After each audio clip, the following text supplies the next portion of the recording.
पिता, पुत्र और पवित्र आत्मा के नाम पर आमीन। हमारे प्रभु यीशु ख्रिस्त की कृपा, ईश्वर का प्रेम तथा पवित्र आत्मा का साहचर्य आप सबों को प्राप्त हो और आपको भी। ख्रिस्त में प्रिय विश्वासी भाई और बहनों, आज हम सभी यहाँ पर एकत्र हुए हैं पाम संडे बनाने के लिए, खजूर रविवार के लिए। और आज जैसे प्रभु यीशु पवित्र नगरी यरूशलेम में प्रवेश करते हैं, अपने दुख भोग में प्रवेश करते हैं, आइए हम प्रभु यीशु के साथ साथ में उनके दुख भोग में प्रवेश करें, उनके दुख भोग पर मनन चिंतन करें और आज विशेष रूप से अपने जीवन को प्रभु के हाथों में समर्पित करते हुए उस पवित्र नगरी, उस परिवार में, उस घर में जहाँ पर हम अपने घर को पवित्र बनाना चाहते हैं, आइए हम प्रवेश करें। आप सभी का आज के इस पाम संडे को बनाने के लिए, खजूर रविवार बनाने के लिए मैं आपका स्वागत करता हूँ। आइए हम अभी खजूरों की आशीष करेंगे। आप सभी से निवेदन है, प्रभु से प्रार्थना करें कि हम सभी को और इन खजूर को प्रभु आशीर्वाद दे। हे सर्वशक्तिमान शाश्वत ईश्वर, खजूर की इन डालियों को अपने आशीष से पवित्र कर दे। जैसे हम आज बड़े उल्लास के साथ राजा ख्रिस्त का अनुसरण कर रहे हैं, वैसे उनकी कृपा से एक दिन अनंत यरूशलेम में प्रवेश कर सके, जहाँ वे युगानुयुग जीते और राज्य करते हैं। आमीन।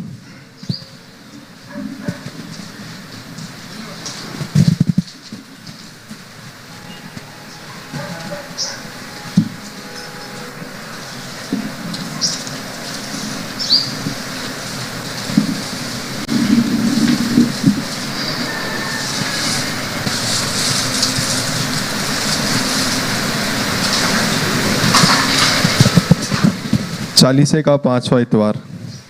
पहला पाठ। नबी एजिकियल का दिव्य दर्शन में देखते हैं कि उनके कहने पर सूखी हड्डियां जुड़ जाती है। इसके बाद वे मांस और चमड़े से ढक जाती है और उनमें से जीवन आ जाता है। तभी ईश्वर एजिकियल से कहता है कि ये हड्डियां इस्राएलियों का प्रतीक है।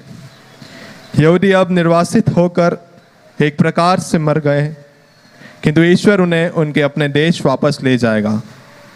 नबी एजिकियल का ग्रंथ अध्याय 37 वाक्य संख्या 12 से 14। मैं तुम्हें अपना आत्मा प्रदान करूंगा और तुम में जीवन आ जाएगा। प्रभु वह कहता है, मैं तुम्हारी कब्रों को खोल दूंगा। हे मेरी प्रजा, मैं तुम लोगों को कब्रों से निकाल कर इस्राएल की धरती पर वापस ले जाऊंगा।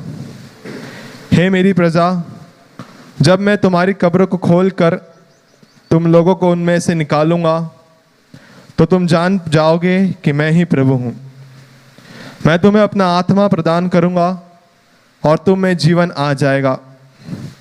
मैं तुम्हें तुम्हारी अपनी धरती पर बसाऊंगा और तुम लोग जान जाओगे कि मैंने जो प्रभु हूँ यह कहा और वो पूरा किया है। यह प्रभु की वाणी है। ईश्वर को धन्यवाद। अनुवाक्य। दया सागर प्रभु उदारता पूर्वक मुक्ति प्रदान करता है। दया सागर प्रभु उदारता पूर्वक मुक्ति प्रदान करता है। हे प्रभु, मैं गहरे गर्त में से तेरी दुहाई देता हूँ। हे प्रभु, तू मेरी पुकार सुन और मेरी विनती पर ध्यान देने की कृपा कर।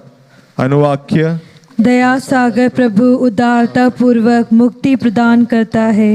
हे प्रभु, यदि तू हमारे अपराधों को याद रखेगा तो कौन टिक सकेगा। तो उसे पापों की क्षमा मिलती है, इसलिए लोग तुझ पर श्रद्धा रखते हैं। अनुवाक्य। दया सागर प्रभु उदारता पूर्वक मुक्ति प्रदान करता है। प्रभु ही मेरा आसरा है, मेरी आत्मा उसकी प्रतिज्ञा पर भरोसा रखती है। भोर की प्रतीक्षा करने वाले पहरेदारों से भी अधिक मेरी आत्मा प्रभु की राह देखती है।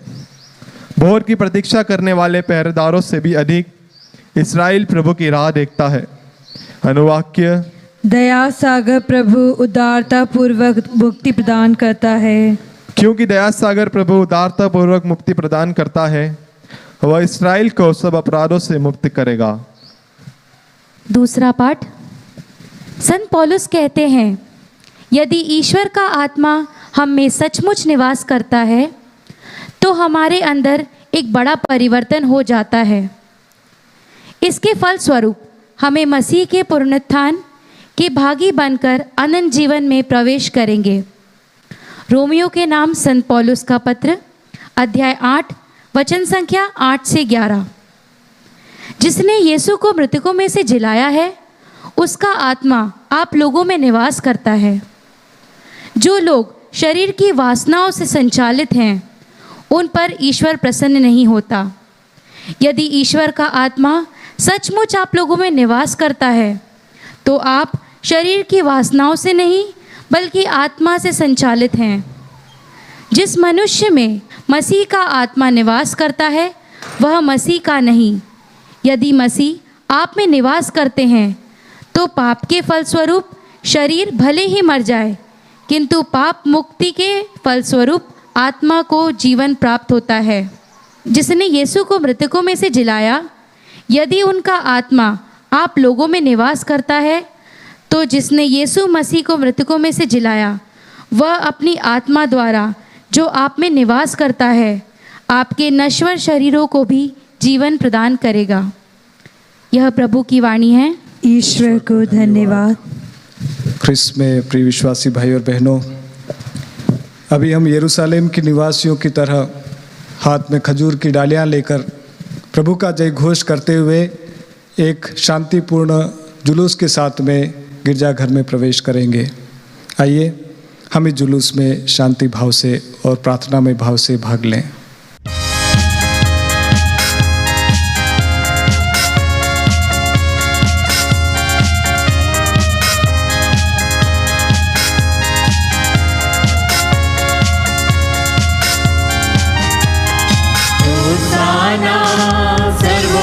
प्रभु की होसाना, दाऊद सत्य की होसाना, सर्वोच्च प्रभु की होसाना, दाऊद सत्य की गूंजते गगन में, बार बार नगर में होसाना हम गाए यीशु के स्वागत में।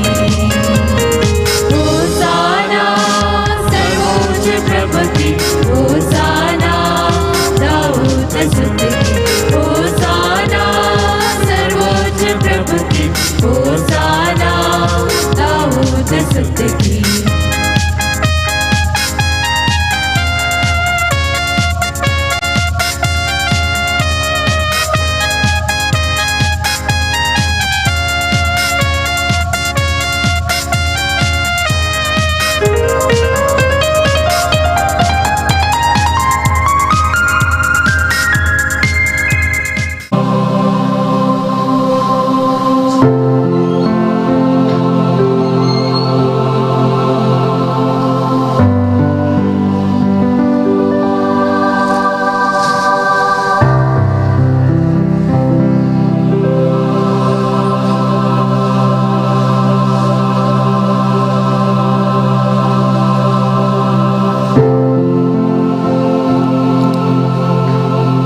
प्रार्थना करें।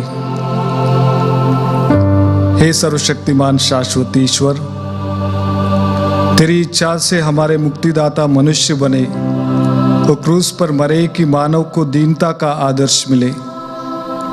हम उनके दुख भोग से शिक्षा ग्रहण करें और उनके पुनरुत्थान के सहभागी बन जाए।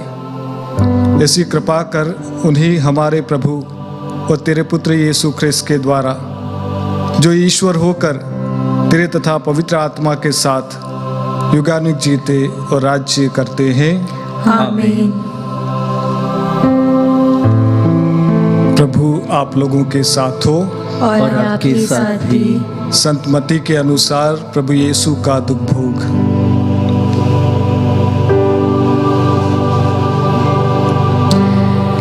तब 12 में से एक यूदस इस्करियोती नामक व्यक्ति ने महायाजकों के पास जाकर कहा, यदि मैं ईसा को आप लोगों के हवाले कर दूं, तो आप मुझे क्या देने को तैयार हैं? उन्होंने उसे चांदी के 30 सिक्के दिए। उस समय से यूदस ईसा को पकड़वाने का अवसर ढूंढता रहा। बेखमीर रोटी के पहले दिन शिष्य ईसा के पास आकर बोले, आप क्या चाहते हैं? हम कहाँ आपके लिए पास्का भोज की तैयारी करें? ईसा ने उत्तर दिया, शहर में अमुक के पास जाओ और उससे कहो, गुरु कहते हैं मेरा समय निकट आ गया है, मैं अपने शिष्यों के साथ तुम्हारे यहाँ पास्का का भोजन करूँगा। ईसा ने जैसा आदेश दिया शिष्यों ने वैसा ही किया और पास्का भोज की तैयारी कर ली। संध्या हो जाने पर ईसा 12 शिष्यों के साथ भोजन करने बैठे। उनके भोजन करते समय ईसा ने कहा, मैं तुम लोगों से कहे देता हूँ, तुम में से एक मुझे पकड़वा देगा। वे बहुत उदास हो गए और एक एक करके उनसे पूछने लगे, प्रभु, कहीं वह मैं तो नहीं हूँ? ईसा ने उत्तर दिया, जो मेरे साथ थाली में खाता है वह मुझे पकड़वा देगा। मानव पुत्र तो चला जाता है जैसा कि उसके विषय में लिखा है, परंतु धिक्कार उस मनुष्य को जो मानव पुत्र को पकड़वाता है। उस मनुष्य के लिए कहीं अच्छा होता कि वह पैदा ही नहीं हुआ होता। ईसा के विश्वासघाती यूदस ने भी उनसे पूछा, गुरुवर, कहीं वह मैं तो नहीं हूँ? ईसा ने उत्तर दिया, यह तुमने ठीक कहा। उनके भोजन करते समय ईसा ने रोटी ले ली और धन्यवाद की प्रार्थना पढ़ने के बाद उसे तोड़ा और यह कहते हुए शिष्यों को दिया, ले लो और खाओ, यह मेरा शरीर है। तब उन्होंने प्याला लेकर धन्यवाद की प्रार्थना पढ़ी और यह कहते हुए उसे शिष्यों को दिया, तुम सब इसमें से पियो, क्योंकि यह मेरा रक्त है, विधान का रक्त, जो बहुतों के पाप क्षमा के लिए बहाया जाएगा। मैं तुम लोगों से कहता हूँ, जब तक मैं अपने पिता के राज्य में तुम्हारे साथ नवीन रस ना पी लूं, तब तक मैं दाख का रस फिर नहीं पीऊंगा। भजन गाने के बाद वे जैतून पहाड़ चल दिए।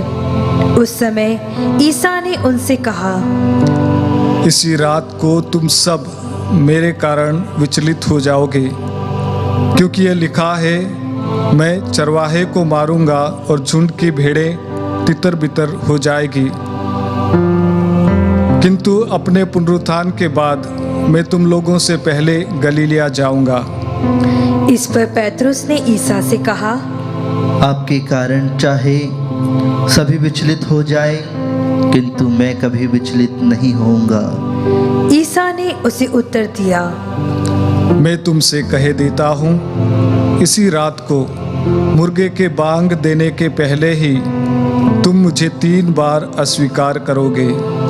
पेत्रुस ने उनसे कहा, मुझे आपके साथ चाहे मरना ही क्यों ना पड़े, मैं आपको कभी अस्वीकार नहीं करूंगा। और सभी शिष्यों ने यही कहा। जब ईसा अपने शिष्यों के साथ गेत्सेमनी नामक बारी पहुंचे तो वह उनसे बोले, तुम लोग यहाँ बैठे रहो, मैं तब तक वहाँ प्रार्थना करने जाता हूँ। वे पेत्रुस और ज़ेबेदी के 2 पुत्रों को अपने साथ ले गए। वे उदास तथा व्याकुल होने लगे और उनसे बोले, मेरी आत्मा इतनी उदास है कि मैं मरने को हूँ। यहाँ ठहर जाओ और मेरे साथ जागते रहो। वे कुछ आगे बढ़कर मुंह के बल गिर पड़े और उन्होंने यह कहते हुए प्रार्थना की, मेरे पिता, यदि हो सके तो यह प्याला मुझसे टल जाए, फिर भी मेरी इच्छा नहीं बल्कि तेरी इच्छा पूरी हो। तब वे अपने शिष्यों के पास गए और उन्हें सोया हुआ देखकर पेत्रुस से बोले, क्या तुम लोग घंटे भर भी मेरे साथ नहीं जाग सके? जागते रहो और प्रार्थना करते रहो, जिससे तुम परीक्षा में न पड़ जाओ। आत्मा तो तत्पर है परंतु शरीर दुर्बल है।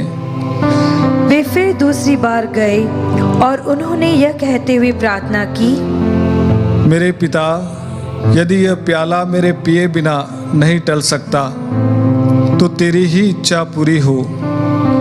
लौटने पर उन्होंने अपने शिष्यों को फिर सोया हुआ पाया, क्योंकि उनकी आंखें भारी थी। वे उन्हें छोड़कर फिर गए और उन्हीं शब्दों को दोहराते हुए उन्होंने तीसरी बार प्रार्थना की। इसके बाद उन्होंने अपने शिष्यों के पास आकर उनसे कहा, अब तक सो रहे हो, अब तक आराम कर रहे हो। देखो वह घड़ी आ गई है जब मानव पुत्र पापियों के हवाले कर दिया जाएगा। उठो, हम चले, मेरा विश्वासघाती निकट आ गया है।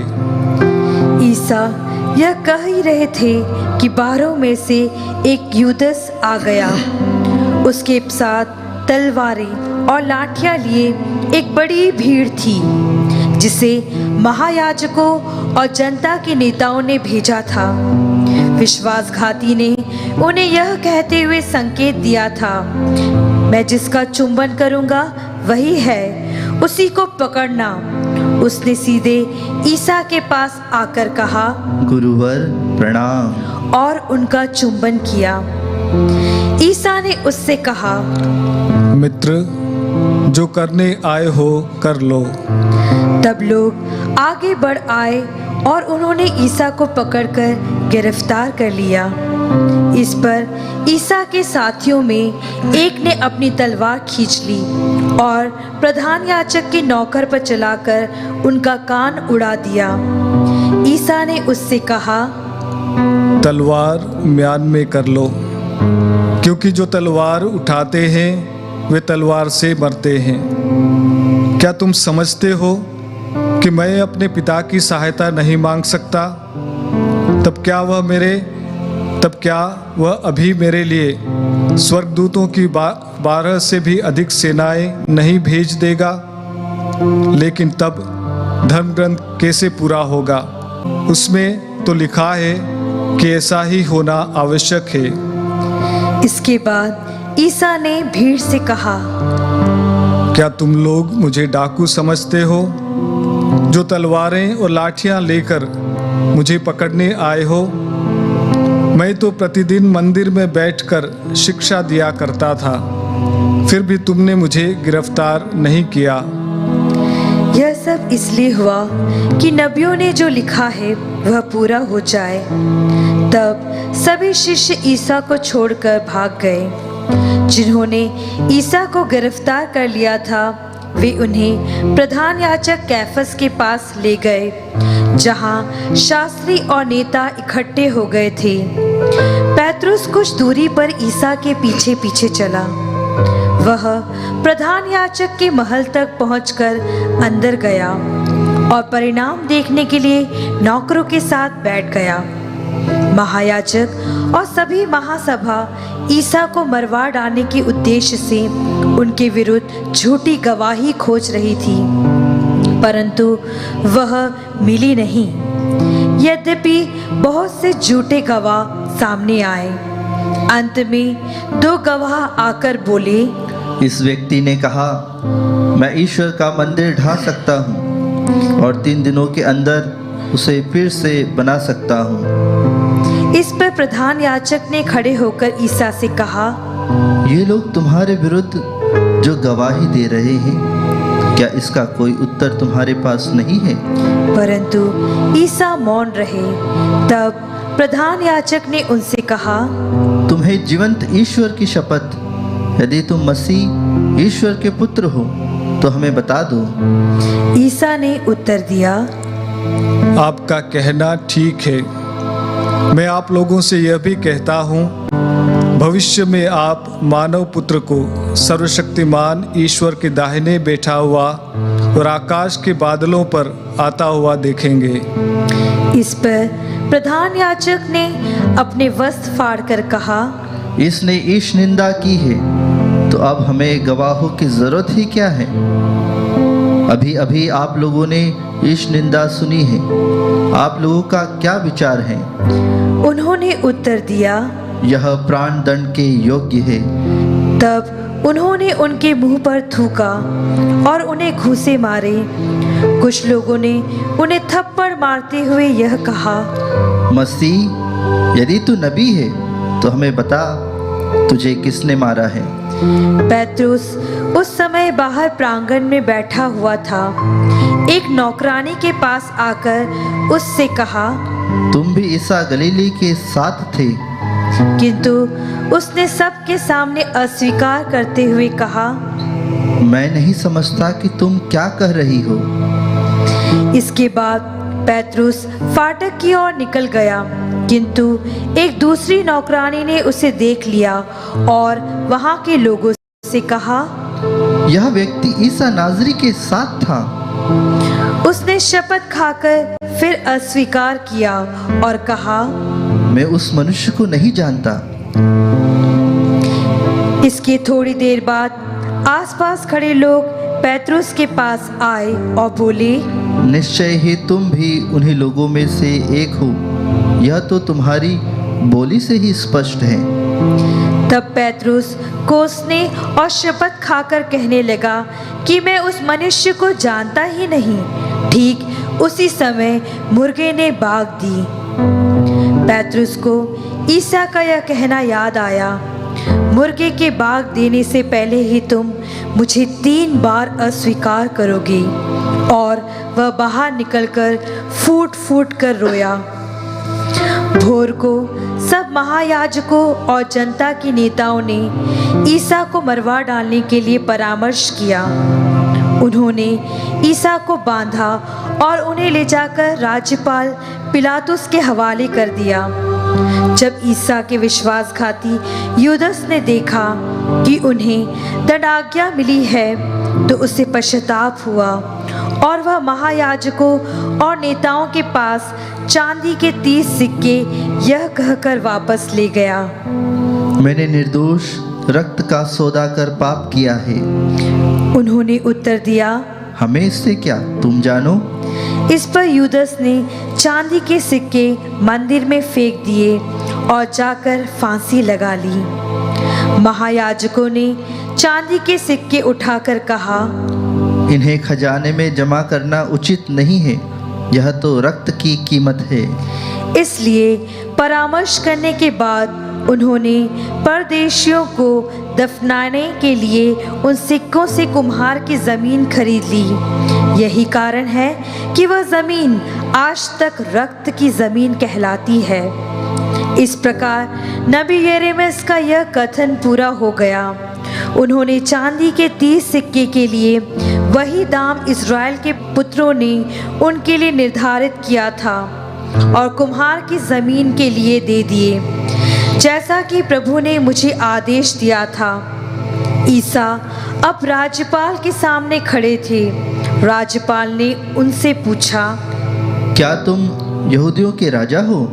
ईसा ने उत्तर दिया, यह आप ठीक कहते हैं। महायाजक और राजा नेता उन पर अभियोग लगाते रहे, परंतु ईसा ने कोई उत्तर नहीं दिया। इस पर पिलातुस ने उनसे कहा, क्या तुम नहीं सुनते कि ये तुम पर कितने अभियोग लगा रहे हैं? फिर भी ईसा ने उत्तर में एक शब्द भी नहीं कहा। इस पर राज्यपाल को बहुत आश्चर्य हुआ। पर्व के अवसर पर राज्यपाल लोगों की इच्छानुसार एक बंदी को रिहा किया करता था। इस समय बराबस नामक एक कुख्यात व्यक्ति बंदीगृह में था। इसलिए पिलातुस ने इकट्ठे हुए लोगों से कहा, तुम लोग क्या चाहते हो, मैं तुम्हारे लिए किसे रिहा करूं, बराबस को अथवा मसीह कहलाने वाले ईसा को? वह जानता था कि उन्होंने ईसा को ईर्ष्या से पकड़वाया है। पिलातुस न्यायासन पर बैठा हुआ ही था कि उसकी पत्नी ने कहला भेजा, उस धर्मात्मा के मामले में हाथ नहीं डालना, क्योंकि उसी के कारण मुझे आज स्वप्न में बहुत कष्ट हुआ। इसी बीच महायाजकों और नेताओं ने लोगों को यह समझाया कि वे बराबस को छुड़ाए और ईसा का सर्वनाश करें। राज्यपाल ने फिर उनसे पूछा, तुम लोग क्या चाहते हो? दोनों में किसे तुम्हारे लिए रिहा करूं? उन्होंने उत्तर दिया, बराब्बास को। इस पर पिलातुस ने उनसे कहा, तो मैं ईसा का क्या करूं जो मसीह कहलाते हैं? सबों ने उत्तर दिया, इसे क्रूस दिया जाए। पिलातुस ने पूछा, क्यों? इसने कौन सा अपराध किया है? किंतु वे और भी जोर से चिल्ला उठे, इसे क्रूस दिया जाए। जब पिलातुस ने देखा कि मेरी एक भी नहीं चलती, उल्टे हंगामा होता जा रहा है, तो उसने पानी मांगकर हाथ धोए और कहा, मैं इस धर्मात्मा के रक्त का दोषी नहीं हूँ, तुम लोग जानो। और सारी जनता ने उत्तर दिया, इसका रक्त हम पर और हमारी संतान पर। इस पर पिलातुस ने उनके लिए बराबस को मुक्त कर दिया और ईसा को कोड़े लगवाकर क्रूस पर चढ़ाने सैनिकों के हवाले कर दिया। इसके बाद राज्यपाल के सैनिकों ने ईसा को भवन के अंदर ले जाकर उनके पास सारी पलटन एकत्र कर ली। उन्होंने उनके कपड़े उतारकर उन्हें लाल चोगा पहनाया, कांटों का मुकुट गूंथकर उनके सिर पर रखा और उनके दाहिने हाथ में सरकंडा थमा दिया। तब उनके सामने घुटने टेककर उन्होंने यह कहते हुए उनका उपहास किया, यहूदियों के राजा प्रणाम। वे उन पर थूकते और सरकंडा छीनकर उनके सिर पर मारते थे। इस प्रकार उनका उपहास करने के बाद वे चोगा उतारकर और उन्हें उनके नीचे कपड़े पहनाकर क्रूस पर चढ़ाने के लिए ले चले। शहर से निकलते समय उन्हें कुरेनी निवासी सिमोन मिला और उन्होंने उसे ईसा पर क्रूस उठा ले चलने के लिए बाध्य किया। वे उस जगह पहुँचे जो गोलगाथा अर्थात खोपड़ी की जगह कहलाती है। वहाँ लोगों ने ईसा को पित्त मिली हुई अंगूरी पीने को दी। उन्होंने उसे चख तो लिया, लेकिन उसे पीना अस्वीकार किया। उन्होंने ईसा को क्रूस पर चढ़ाया और चिट्ठी डालकर उनके कपड़े बांट लिए। इसके बाद वे उन पर पहरा देने बैठे। ईसा के सिर के ऊपर दोष पत्र लटका दिया गया। वह इस प्रकार था, यह यहूदियों का राजा ईसा है।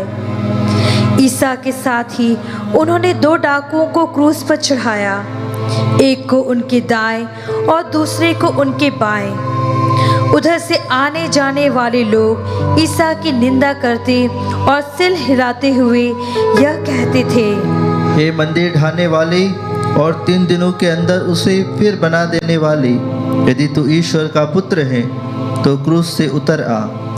इसी तरह शास्त्रियों और नेताओं के साथ महायाजक भी यह कहते हुए उनका उपहास करते थे, इसने दूसरों को बचाया किंतु यह अपने को नहीं बचा सकता।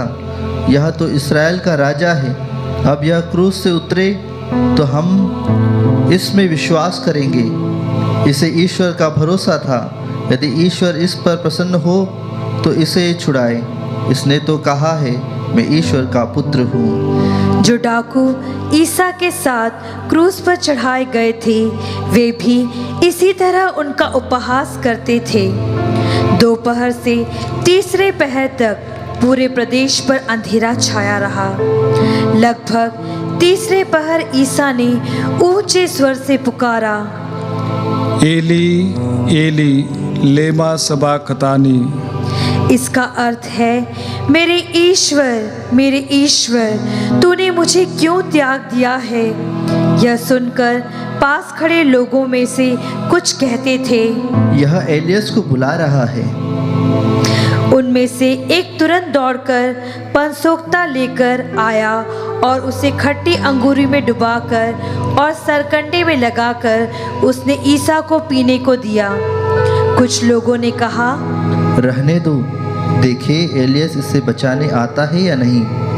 तब ईसा फिर ऊंचे स्वर से पुकारकर अपने प्राण त्याग दिए। उसी समय मंदिर का पर्दा ऊपर से नीचे तक फटकर 2 टुकड़े हो गया। पृथ्वी कांप उठी, चट्टानें फट गई, कब्रें खुल गईं और बहुत से मृत संतों के शरीर पुनर्जीवित हो गए। वे ईसा के पुनरुत्थान के बाद कब्रों से निकले और पवित्र नगर जाकर बहुतों को दिखाई दिए। शतपति और उसके साथ ईसा पहरा देने वाले सैनिक भूकंप और इन घटनाओं को देखकर अत्यंत भयभीत हो गए और बोल उठे, निश्चय ही यह ईश्वर का पुत्र था।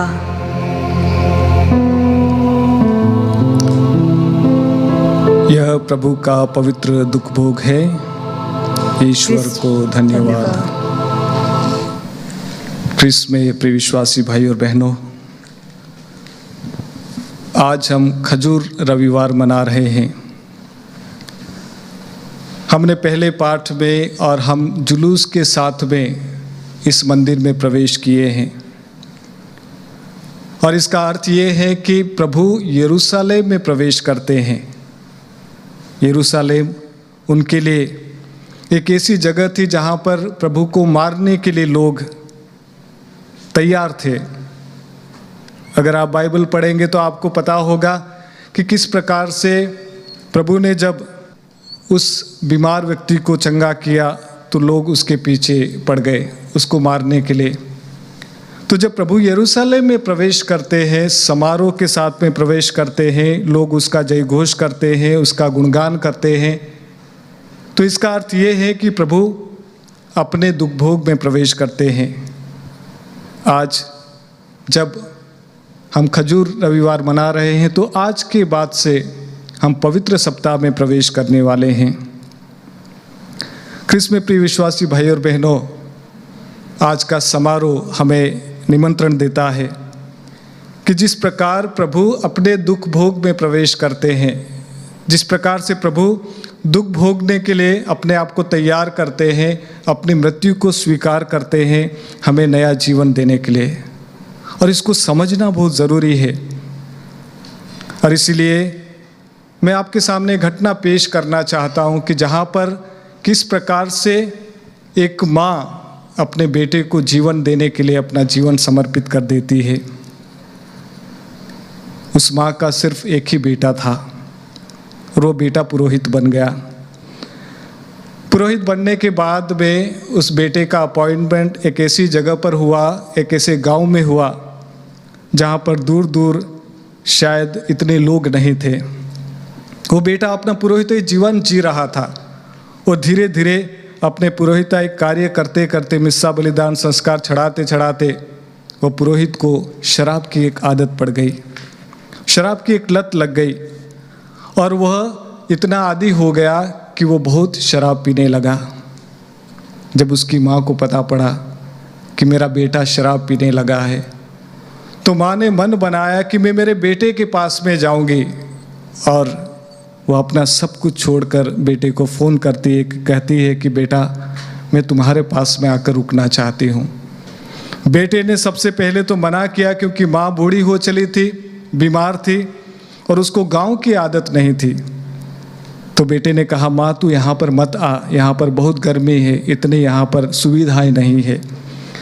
माँ ने ठान लिया था कि मैं मेरे बेटे को बचाकर रहूँगी। उसने कहा, बेटा मुझे तेरी बहुत याद आती है, मैं तेरे साथ में रहना चाहती हूँ। बेटे ने आनन फानन में जल्दीबाजी में माँ के लिए कमरा तैयार किया और माँ आकर रुकने लगी।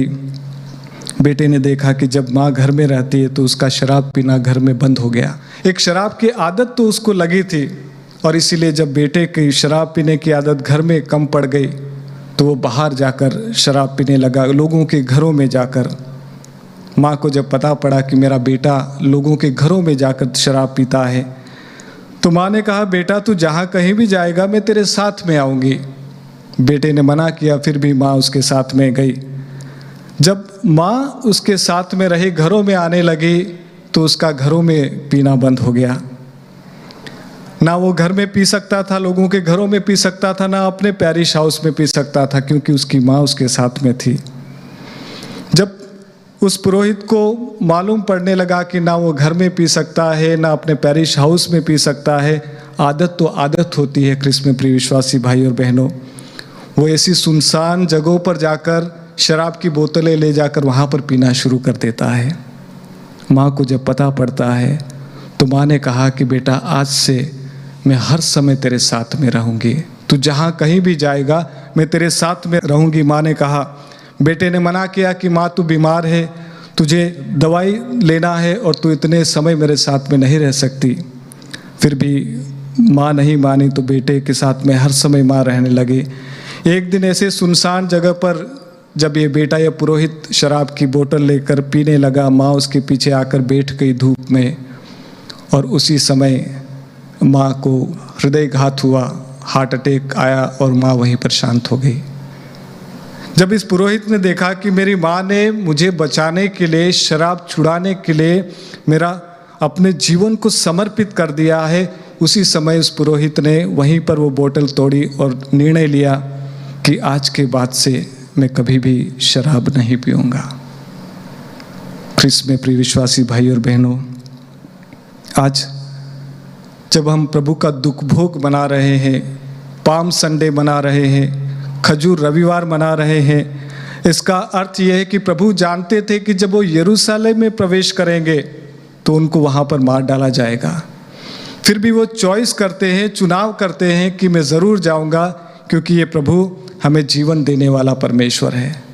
उसकी मृत्यु से ही हमारा जीवन संभव था, ये ईश्वर जानता था। और इसीलिए ख्रिस्त में प्रिय विश्वासी भाई और बहनों, ये हमारा जो जीवन है ये ईश्वर की देन है, और इस जीवन को देने के लिए उस मसीहा ने हम सभी के लिए क्या क्या दान किया। और इसीलिए देखिए, जब प्रभु आज यरूशलेम में प्रवेश करते हैं तो लोग उसके आगमन के लिए, उसके स्वागत के लिए अपने कपड़े रास्ते में बिछा देते हैं, उसका जयकार करते हैं कि दाऊद के पुत्र को होसाना, जयकार करते हैं कि प्रभु तेरी जय हो। किसको पता था कि यही लोग एक दिन यही कहेंगे कि इसे क्रूस दिया जाए, इसे क्रूस दिया जाए। भाई और बहनों, आज प्रभु हमें याद दिलाते हैं ये नया जीवन उसकी देन है, उसने अपनी जान कुर्बान कर दी हमें नया जीवन देने के लिए। तो आइए हम मनन चिंतन करें कि क्या मैं उसके इस नए जीवन के लिए अपने आप को तैयार करता हूँ, क्या मैं इसका जिम्मेदार हूँ कि प्रभु ने मुझे ये नया जीवन दिया है, इसका मैं किस प्रकार से उपयोग करूँ।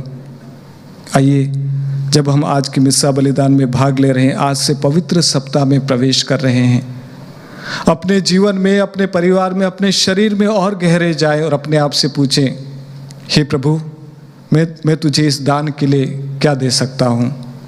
आइए अपने परिवार को, अपने शरीर को, अपने विचारों को, जीवन को प्रभु के हाथों में समर्पित करें और प्रार्थना करें कि प्रभु तूने ये जीवन दिया है, इस जीवन को मैं पवित्र रखूँ, इस घर को मैं पवित्र मंदिर बना कर रखूँ, मेरे परिवार को एक मंदिर बना कर रखूँ जहाँ तू सदा निवास करे।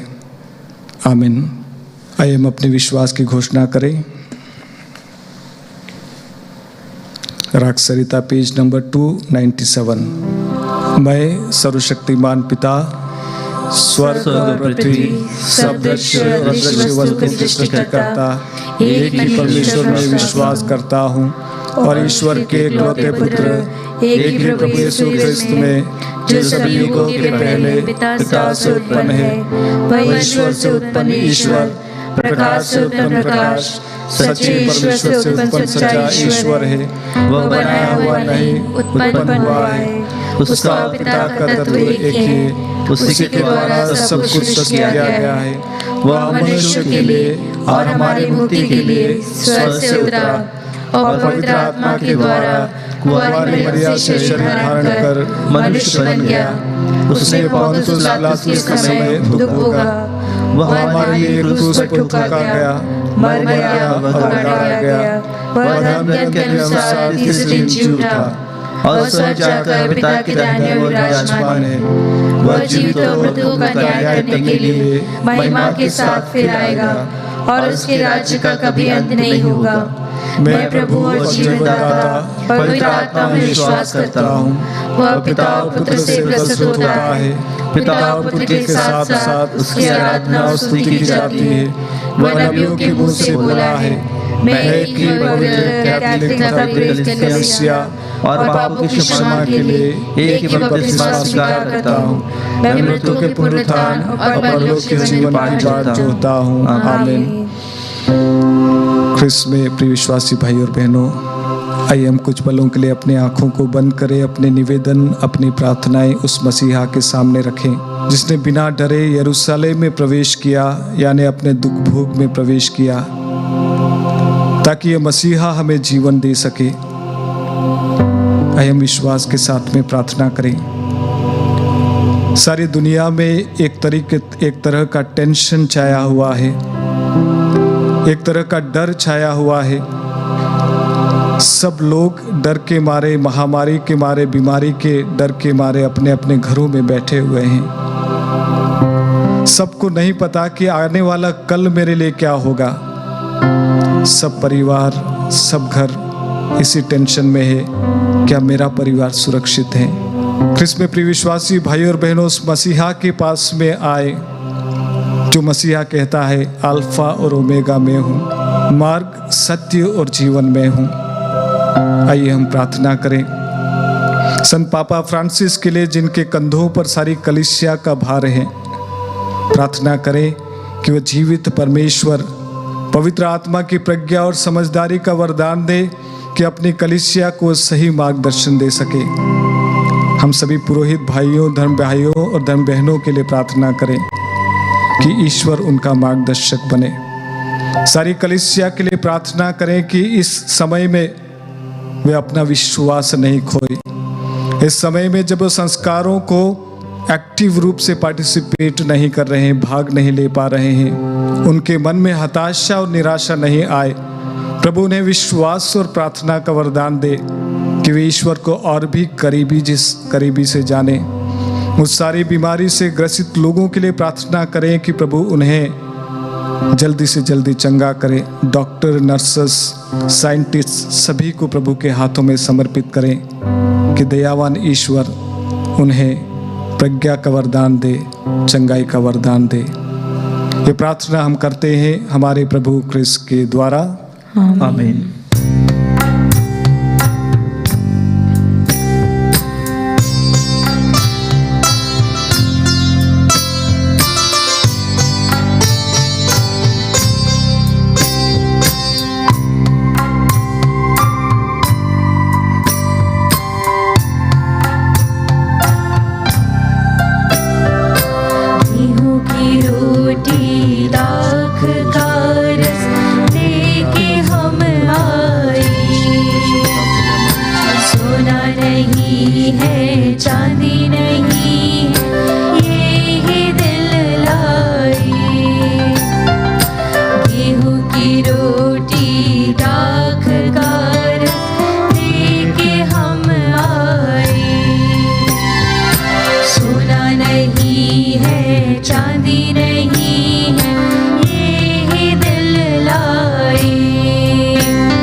भाइयों और बहनों, प्रार्थना कीजिए कि सर्वशक्तिमान पिता ईश्वर मेरा और आप लोगों का यह बलिदान ग्रहण करें। प्रभु अपने नाम की स्तुति तथा महिमा के लिए और हमारे तथा अपने समस्त पवित्र कलीसिया के लाभ के लिए आपके हाथों से बलिदान ग्रहण करें। हे प्रभु, अपने इकलौते पुत्र के दुख भोग के फल स्वरूप तो हम पर शीघ्र ही प्रसन्न होने की कृपा कर। हम अपने पुण्य कर्मों से तुझे प्रसन्न नहीं कर सकते, अतः इस अनुपम बलिदान के द्वारा हम तेरी दया और क्षमा प्राप्त करें ऐसी कृपा कर हमारे प्रभु ख्रिस्त के द्वारा। आमीन। प्रभु आप लोगों के साथ हो और आपके साथ भी। प्रभु में मन लगाइए, हम प्रभु में मन लगाए हुए हैं। हम अपने प्रभु ईश्वर को धन्यवाद दे। यह उचित और आवश्यक है। हे पूज्य पिता, यह परम उचित है, हमारा कर्तव्य तथा कल्याण है कि हम सदा और सर्वत्र अपने प्रभु यीशु ख्रिस्त के द्वारा तुझे धन्यवाद दें। निर्दोष होने पर भी इन्होंने पापियों के लिए दुख भोगा और कुकर्मियों के लिए मृत्यु दंड स्वीकार किया। अपनी मृत्यु द्वारा इन्होंने हमारे अपराध मिटा दिए और अपने पुनरुत्थान के द्वारा हमें फिर धर्मी बना दिया। इसलिए आकाश और पृथ्वी, दूत गण और महादूत इनकी स्तुति करते हुए एक स्वर से गाते हैं।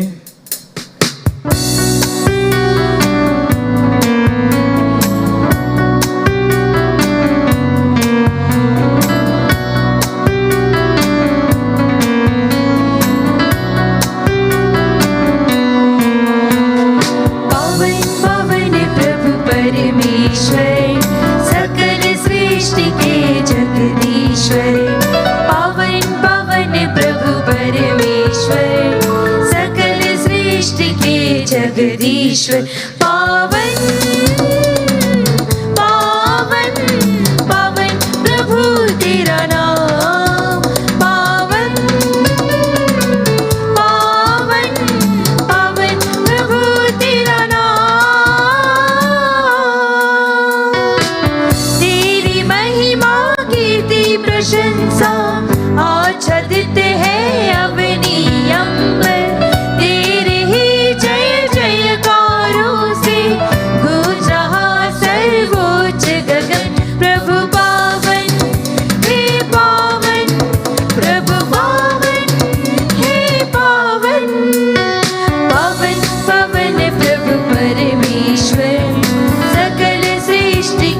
जगदीश्वर पावन पावन प्रभु परमेश्वर, सकल सृष्टि के जगदीश्वर। पावन पावन पावन प्रभु तेरा नाम। पावन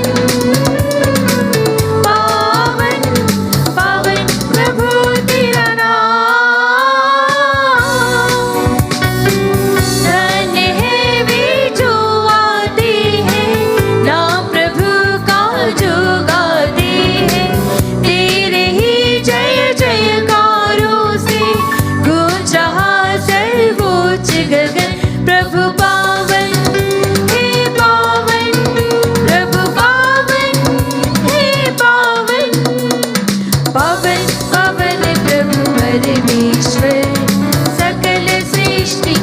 जगदीश्वर पावन पावन प्रभु परमेश्वर, सकल सृष्टि के जगदीश्वर।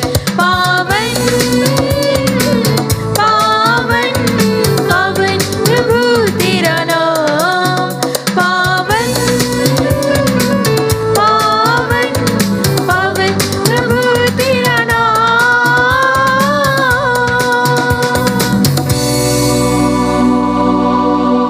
हे परमपिता, तू वास्तव में पवित्र है, सारी पवित्रता का स्रोत है। हम तुझसे निवेदन करते हैं, तो यह उपहार अपने आत्मा के संस्पर्श से पवित्र कर दे कि हमारे प्रभु यीशु ख्रिस्त का शरीर तथा रक्त बन जाए। जिस रात को यीशु स्वचार से मृत्यु के लिए सौंपे गए, उन्होंने रोटी ली, तुझे धन्यवाद दिया और रोटी तोड़कर उसे अपने शिष्यों को देते हुए कहा,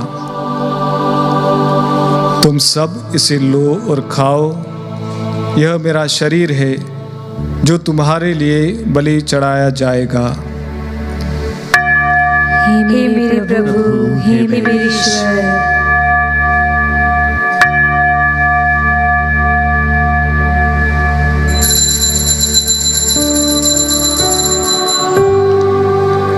इसी भांति भोजन के बाद उन्होंने कटोरा लिया, तुझे धन्यवाद दिया और उसे अपने शिष्यों को देते हुए कहा, तुम सब इसे लो और पियो, यह मेरे रक्त का कटोरा है, नवीन और अनंत व्यवस्थान का रक्त, जो तुम्हारे और सबों के पापों की क्षमा के लिए बहाया जाएगा। तुम मेरी स्मृति में यह किया करो। हे मेरे प्रभु, हे मेरे ईश्वर,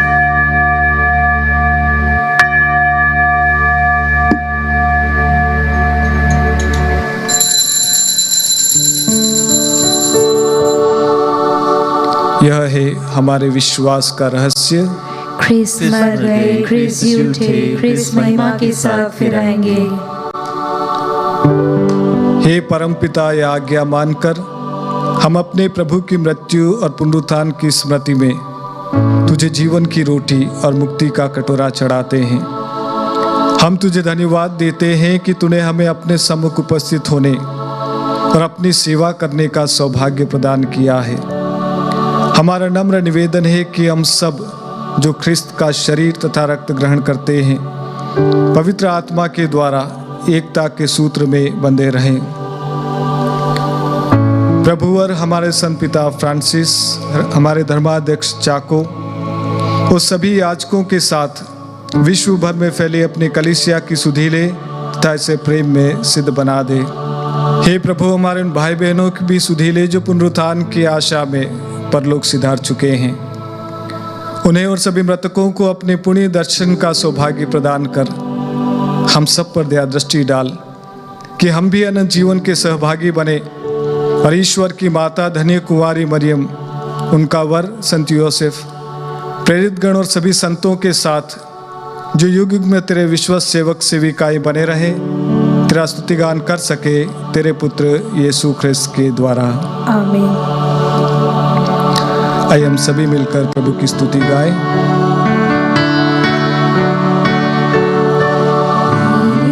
प्रभु ख्रिस्त के द्वारा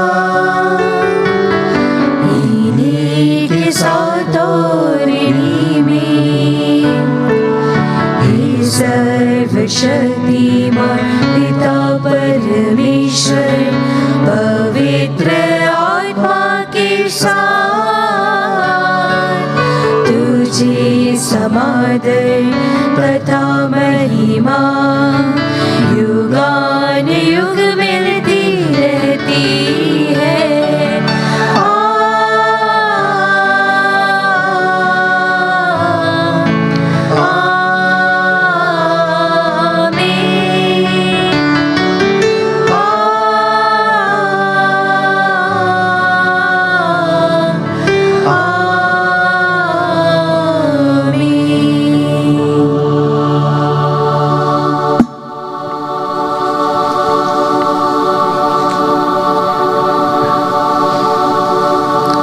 आइए हम सभी मिलकर विश्वास के साथ में वही प्रार्थना को गाएं जो प्रार्थना प्रभु ने हम सभी को सिखाई है।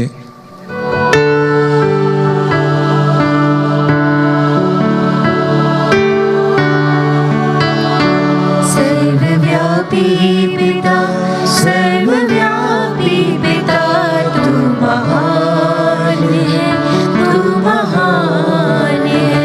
सर्वव्यापी पिता, सर्वव्यापी पिता, तू महान है, तू महान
हे प्रभु, हम तुझसे प्रार्थना करते हैं, सभी बुराइयों से हमें बचा और इस जीवन में हमें कृपापूर्वक शांति प्रदान कर।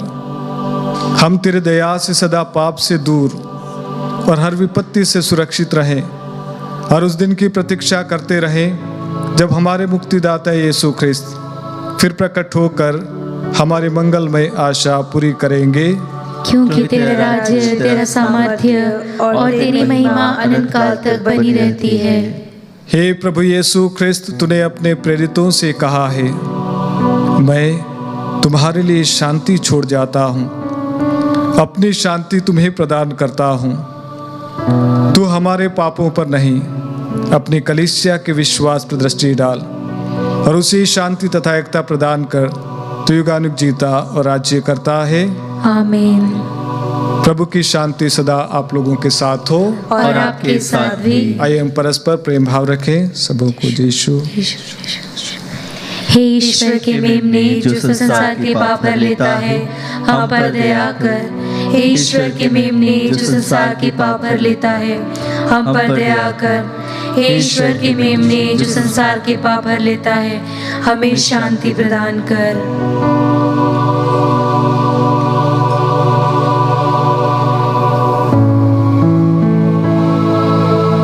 देखिए ईश्वर का मेमना जो संसार के पाप भर लेता है।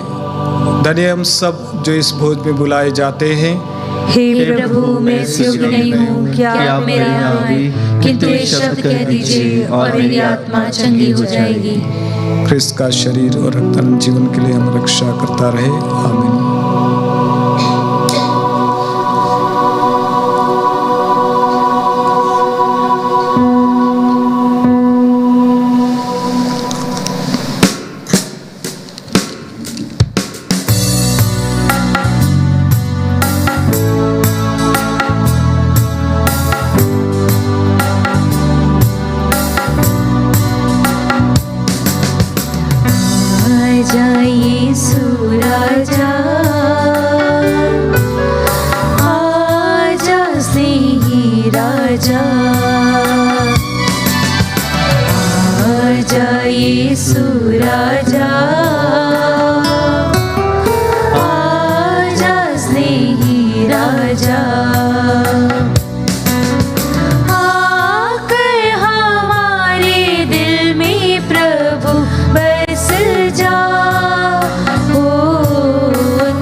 यीशु राजा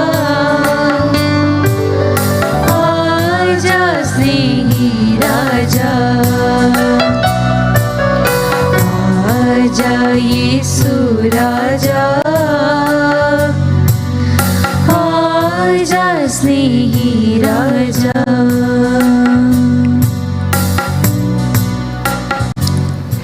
आइए क्रिस में प्रिय भाई और बहनों, आपने इस मिस्सा में शायद अपने घरों में बैठकर भाग लिया होगा। यह विश्वास करें कि आज वो मसीहा खुद चलकर आपके घर में आया है और इसीलिए आप जहाँ कहीं भी हैं, जहाँ कहीं भी बैठे हैं, इस मिस्सा में जैसे भी आप भाग ले रहे हैं, मैं आपसे गुजारिश करना चाहूँगा कि कुछ पलों के लिए अपनी आँखों को बंद करें।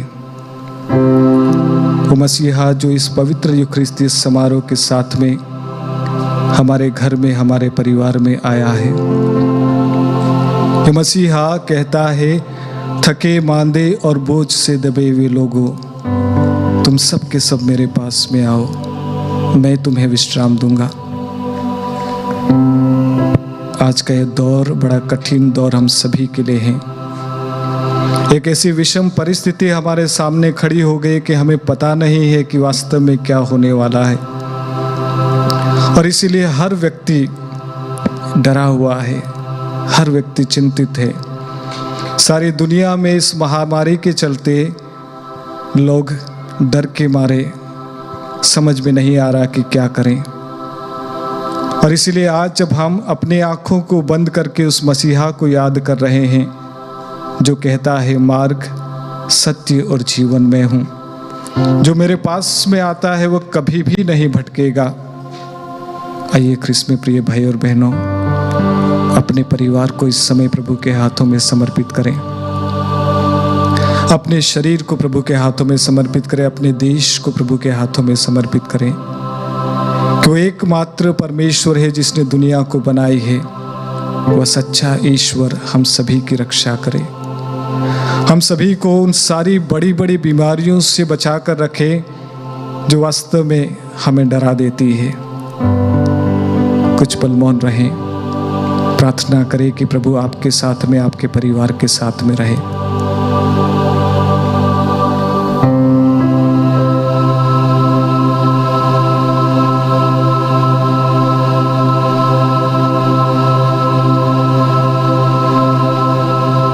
आइए हम प्रार्थना करें। हे प्रभु, इस पावन भोज से तृप्त होकर हम सब विनय प्रार्थना करते हैं, जैसे तूने अपने पुत्र की मृत्यु के विश्वास का फल प्राप्त करने की आशा हमें दी है, वैसे उनके पुनरुत्थान के प्रताप से भी हमें अपने लक्ष्य तक पहुंचा दे। ये वर दे उन्हें हमारे प्रभु ख्रिस्त के द्वारा, आमीन। आशीर्वाद के लिए अपने सर झुकाएं। हे परमेश्वर, तू अपने परिवार की सुधि ले, जिसके लिए तू प्रभु ख्रिस्त शत्रुओं के हवाले किए जाने और क्रूस की यात्रा सहने के लिए नहीं हिचके थे। हम ये प्रार्थना करते हैं उन्हीं हमारे प्रभु ख्रिस्त के द्वारा, आमीन। प्रभु आप लोगों के साथ हो और आपके साथ भी। सर्वशक्तिमान ईश्वर पिता, पुत्र और पवित्र आत्मा आप लोगों को आशीर्वाद प्रदान करें। आमीन। आप लोग विदा लें, प्रभु के प्रेम और विश्वास में जीवन बिताएं। ईश्वर को धन्यवाद।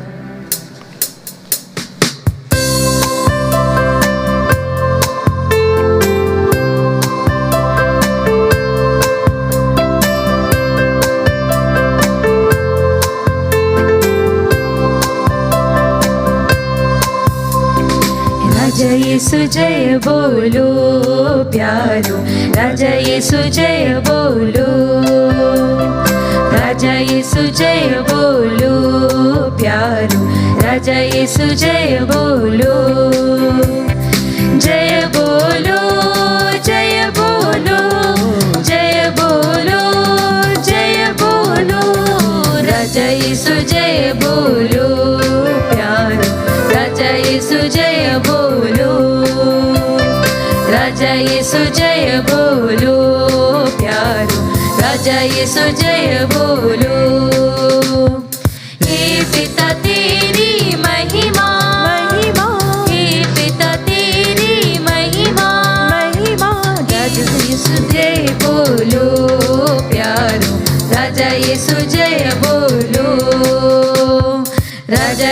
जय बोलो प्यारो, राजा यीशु जय बोलो। हे कृष्ण तेरी महिमा महिमा, हे कृष्ण तेरी महिमा महिमा, राजा यीशु जय बोलो प्यारो, राजा यीशु जय बोलो, राजा यीशु जय बोलो प्यारो, राजा यीशु जय बोलो।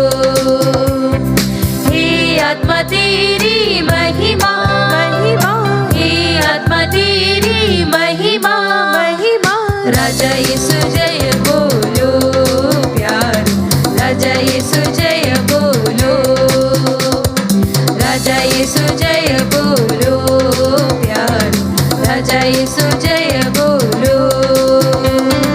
जय बोलो जय बोलो जय बोलो जय बोलो, राजा यीशु जय बोलो प्यारो, राजा यीशु जय बोलो, राजा यीशु जय बोलो प्यारो, राजा यीशु जय